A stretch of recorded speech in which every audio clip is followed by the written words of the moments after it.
that when a person is depressed, you don't just pray, but you have to listen intently, earnestly, heartily. The presence of care, the ministry presence, people in distress, no? Katkas lang maawatak, no? That intense emotions nga adakin kwada. So I stayed with them, and di ay hanak nga ag-introduce nga ng dagos nga at kararagta. No, I waited for them to tell me that I will pray for them. Because that's the very basic of chaplaincy, I guess, na insulta kala kami. Wait till they tell you that you will pray for them. So, iti kastoy nga panawan nang nangruna tata, I think the biggest thing that we can, the biggest thing that we can give to our people is to stay with them and listen to their griefs, listen to their problems, not judging them. They are the number one. Kasi isuday tati insuro kada tayo iti simbaan, yung insuro ni Apo nga. Isu na lang ti mag-judge pada tayo nga tao. And then, handay nga i-judge da isuda, no makikita tayo da isuda. Diyan ngayon nga no makikita tayo da isuda nga idat-adin dyan ni isuna. And kaado iti istorya nang nangruna kadagiti at tutubo data, which is isugamin napanan ni recently. Kaya adadjay ko namin nga zoom in and zoom out. So while ado-ado day jay nang iti experience ko I sit there, I listen to them, kas lang awan nangag ko, kas lang may salaang ti dengdengga, isu na laang. So my attention is with that person, uray no ado-ado da. No? And then, no pumanawa, no, mabaling ko nga idulin di jay. And then, makita man yung isu na, and if he or she approaches me, malagit ko man yung DJ, kumbaga na kanya. So, hangay nga, immediately nga na makita mo yung sunagad, among nga dagdago sa nito, diyan, sunagad kasi sunagad. So, kasi I practice me actually, and I practice me as we do our interventions to people in distress. So, halang nga masaksakit, kaya matutuukan, no di ka, even professionals. Kasi, dyan ko na tayo nga doon idin, apay nga pati professionals that ag-suicide. It is because adu-adu day tati nagapuan na. And probably, Dr. Balanza will discuss that also. No, apay nga pati professionals that ag-suicide. Nagadugamin ti magapgapuan ti ligna iti may nga tao. And I cannot discuss that because adami doktor naman discuss dita. Pag naman tayo amin, so pasalamat at ni Dr. Jetty for inviting me. The request na it was supposed to be yesterday, but then dati nagtumang masapul ko nga lang nila, so in request of pagtak nga daw. The request ni Doktora was to talk on suicide, pero din nagkita i Facebook kung na lang ay mental health during COVID-19. So I panic kasi din sa gana suicide. Ay, sorry. Pero inayon ko din yung mental health, baka nakita ni Doktora Pen kasi in lecture ko actually Jenny Bonto, pero healthcare kasi healthcare professionals the audience. So in-modify ko na lang masin. So as we go along the presentation, if you have questions, you're free naman to raise your hand, mabalik na pagtungtungan tayo as we go along. Kasi very broad the topic, the mental health. So, basit lang di tayo today. Ay, naku. Yes. Hindi ka nakaroon na pressure. Okay. So, in March 16 yata, so the President declared the state of health emergency in the entire Philippines. So, guess what happened? So, belated na lecture actually, 9th month tayo. So, I assume na naka-adjust tayo. Parang normal na. Yes, parang we are adjusting. So guess what happened after the declaration? So the world temporarily closed, di ba? Nag-stop for a while. Everybody panicked. So for this afternoon, I will present to you the psychological impact of this pandemic sa general population, that's us, how to take care of ourselves, and how to take care of others. So hindi yan nag-stop sa taking care of ourselves lang. So it is also our obligation to take care of others. And meron akong i-represent na self-assessment tools para alam natin kung saan na tayo sa pandemic, how well are we in our coping, yung mga ganon. Nabu-burnout na ba tayo? Do we need to rest na ba? Pasaway na, pasaway na. Inayon ko dyan suicide na request ni Doktora. Ganda ng self-care nito. Okay, so ano yung impact ng COVID-19 in our daily life? So tatlo ang naapektuhan, tama ba? Yes. The healthcare system, the social system, and the economic system. So ipakita lang until I discuss by time. Yan. So, for today, how are you, my dear friends?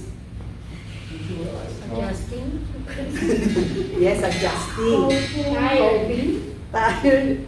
Sa dapay bati ang anxiety because of the pandemic. Wala na. So, hindi na tayo natatargot, di ba? Parati na tayo nasa SM. Gumagala. So, hindi naman okay. So what is the psychological impact of this COVID-19? So this pandemic has placed everyone under immense and unprecedented pressures, putting our physical, our mental, and our social well-being at risk. So hindi lang yung mental, pati yung physical natin nagsasuffer, and socially, kasi social being naman tayo, nagsasuffer din. So this pandemic is associated with distress, anxiety, fear of getting infected with COVID-19, depression, and insomnia. So ito yung mga common na naranasan. So at one point siguro nalikna tayo nito. Or awan din nakalikna. Yes, during the ECQ. During the ECQ. So the above, yung distress, the anxiety, yung fear, depression, and insomnia may lead to the exacerbation of depressive symptoms or depression or anxiety and substance use and other psychiatric disorders in other vulnerable populations. So those with diagnosed illnesses, nag-exacerbate sila during this pandemic. So dumami ang cases natin sa hospitals, and the bad thing, nagrigat at pakonsulta kasi nga masapol ang mag-schedule ka, no face-to-face consultation, so lahat is virtual. So ang hirap kasi may gap. So stress can lead to burnout. So stress yan na yung starting point ng lahat ng mga psychiatric disorders. So stress can lead to burnout, can trigger the onset of depression. So wala kang depression before, but because of COVID-19, pwede tayo magkaroon ng depression, anxiety, or post-traumatic stress disorder.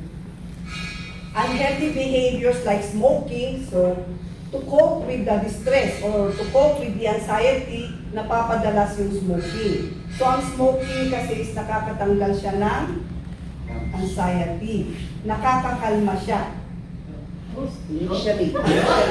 Yes, initially. Initially. That's true. Initially, nakakakalma siya. So marami, nakikita natin among the students, Pag malapit na yung exam, nandiyan sila sa gilid, smoke, smoke, smoke.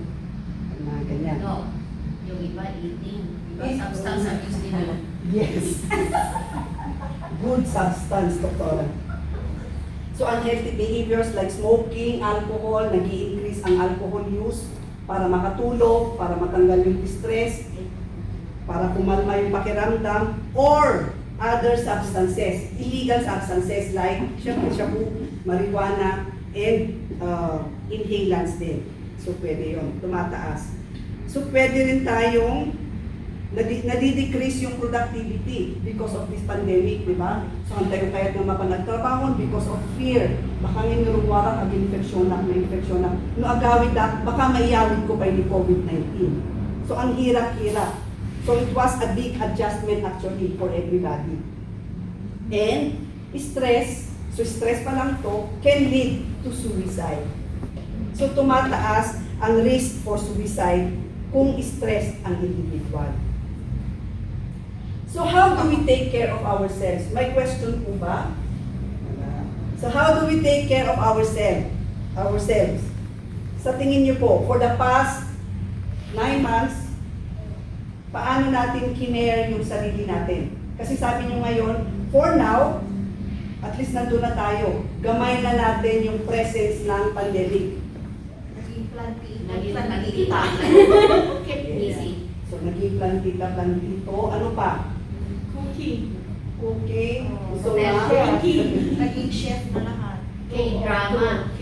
Yes, K-drama. So ang dami-dami. So we are equipped with coping mechanisms naman, di ba? So tingnan lang natin kung ano yung healthy, ano yung nakakatulong sa atin. So not all coping strategies parehas the effect na kada individual. So number 1, stay up to date with accurate information about COVID-19 and follow syempre yung mga health protocols pa rin. But remember to take breaks from COVID-19 media kasi ma-overwhelm ka. Yeah. So, Yeah. karkaro ka mag-panic, ay maniti na tayo, yung mga ganun. Tapos umas kasi dirige ka, ano ba? Tapos lockdown, yung mga ganyan. So establish daily routines and stick to them. So kahit nag-stop lahat, maraming changes sa dati nating ginagawa, it is important to establish your routine and stick to that routine pa rin. So number 3 po yan, hindi siya number 5. Set a weekly meeting with your group. So eto, parang ganito. So importante pa rin to keep in touch with your family, with your friends, with your team, or kung sino pa yung mga kagrupo mo. And discuss your emotions, your thoughts associated with your daily activities. So note that anxiety can be both counterproductive and disabling. So the anxiety can makatulong mag-iso na maminsan kasi warning. So know when to say stop or abunay kapay. Pero nung maminsan nakaka-disable na siya, hindi mo na alam. Nag-freeze ka, hindi mo na alam kung ano ang gagawin mo because of anxiety. So number 4, be realistic about what you can and cannot control. So hindi natin control si COVID-19.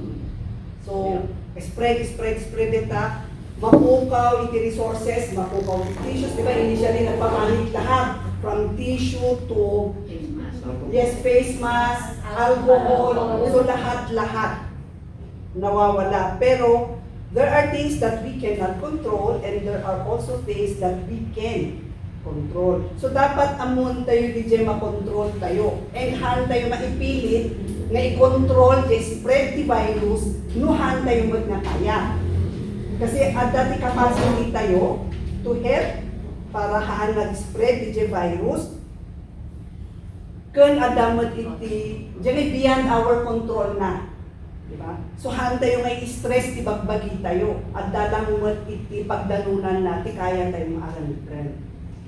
So accept your sense of helplessness. So normal na reaction yun. You feel helpless, yung mga initially yung ganyan. Pero no, helpless ka, hamutan na, matatara ko ng helplessness na feeling. So helpless initially, then agbiro ka. Nukasat nung nga, anya, tulungan ganun, diba yun yung kasi initially na sinasabi, ano. So, mabalin tayo nga i-push tibagita yung agaramit activities na sa tingin natin tayo maarangit. We cannot push ourselves to feel happy, but we can push ourselves to do activities to divert the helplessness, hopelessness, DJ distress tayo. So number 5 is, ito yun. So eat well, get enough sleep, and exercise. So kahit pandemic, si Maribel, nag-e-exercise yan during the pandemic, nakikita ko. So minemaintain niya yung activity na ganon. So every day, we have to take care of our physical health. So number 6 is, minimize your use of caffeine. So i-lessen ang coffee or no coffee at all, especially kung meron tayong problems with sleep. Especially with the coffee.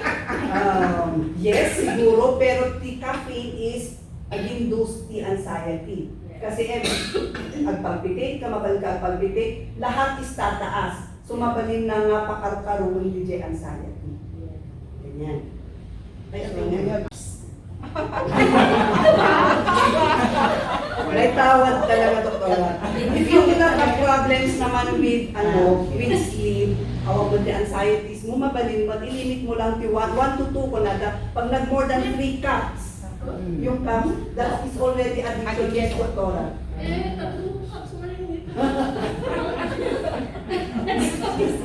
What is 1 cup? 200 ml, right? Yes, so yun.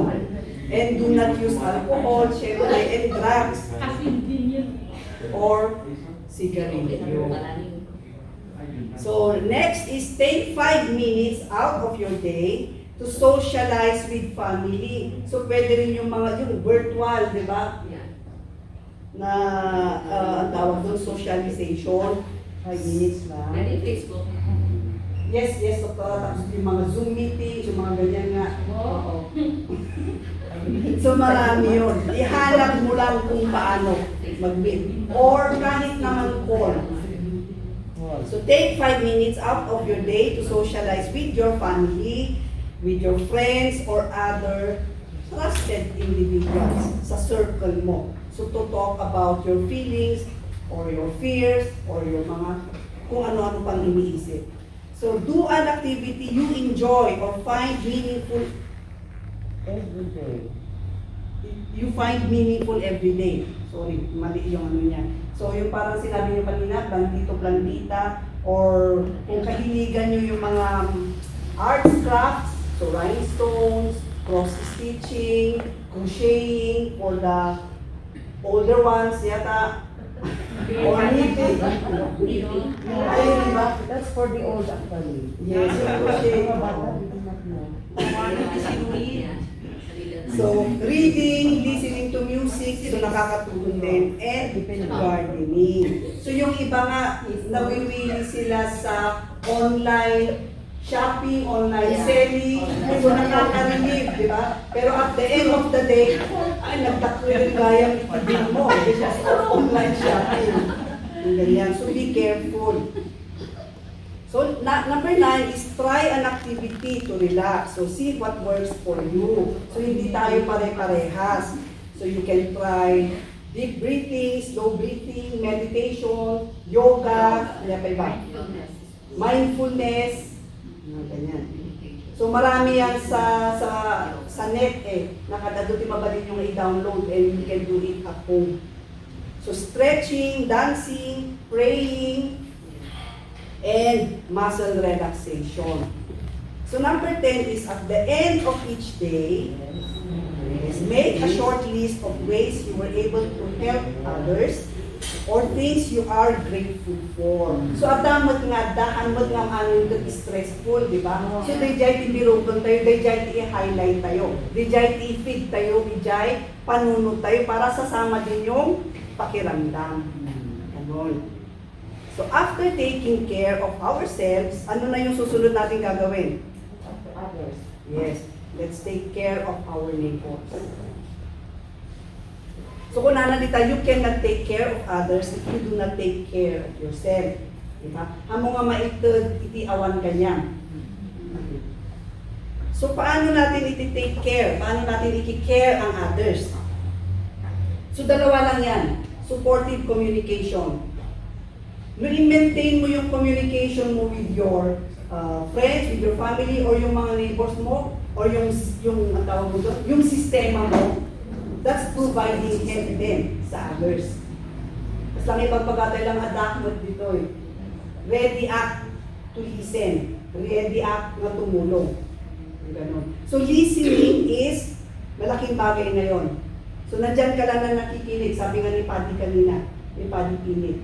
Diba? Dakil nga ba nagdijay? Uray haan ka nagsasao. Agdung-dungod ka lang. Malaking relief for the individual. Next is offer practical support. So kung ano yung meron ka, kung ano yung nawadwad ka sa bahay mo, i-share mo sa kaaruba mo. Ganyan. So pwede ka magbigay ng food, other essential items. Yes, ayuda kasi kurang na ito, di ba ito kurang dyan, ayuda ti gobyerno, so pwede tayo magbigay ng ayuda to others. Kung ano yung pwede nating i-share, pwede nating i-share. So helping others to help themselves is malaking tulong din yon.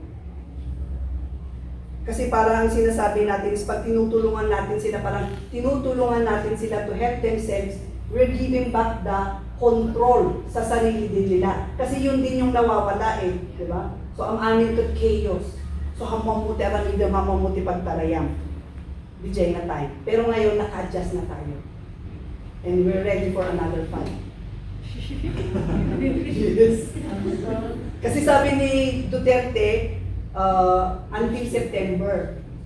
In case, I mean the pandemic po pati, di ba? Until September, why? Kuna na. And cases, ngumat nga to. So, ine-expect natin na magtatagal pa. So, naka-adjust na tayo sa new normal. Yeah. So, be around people who are good for your mental health. So, panawan yung titagtao nga toxic kayo. Nga toxic, so panawan nyo. So, ma-identify yung mag-individuals na toxic kanya. So, panawan nyo. Toxic na ngayong mundo, kasama mo pa ang toxic na individual, toxic ka na rin. So yan, yun yung mga bagay-bagay na pwede natin makontrol. Sino kasi ito? Question? Mga kasanway ka ng Diocesan. Panawang ba? Time out, pwede naman yan kayo. Time out kayo. Discuss mo kini-asawa, pwede naman kayo. Kasi baka isa na kayo, parehas lang si pakiramdam yung pala. So, importante mo nga ibalikas para maawatan and agad-just kayo maparehas. Ano nga panawan? Time out ka. So, ito na po yung mga self-assessment tools. So, may question po kayo. Sinorted ko lang siya kasi mag-dwell tayo sa suicide. So, self-assessment tools, kuna na dita. So, ito yung mga signs and symptoms of burnout. So, kung meron kayo niyan, burnout ka na. So, kung burnout ka na, ang ibig sabihin ay Time out.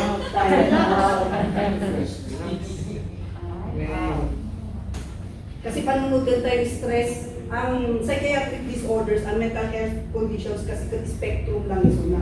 So nag-start yan with stress, burnout, anxiety, depression, and the papangit na conditions na schizophrenia, psychotic symptoms, substance uses, yung mga ganyan. So spectrum lang siya. So ito yung mga signs and symptoms. Mabalit ko nga ibati just slides ko for that signs and symptoms naman. Checklist lang, but si Diocesan na. So another self-assessment tool, ito. Self-assessment for adaptive coping behavior. So kita ang check mo, nagko-cope kaya ako? Tama kaya yung ginagawa ko? So ito yun, checklist ulit. So hindi na natin isa-isahin. By ibating sa slides.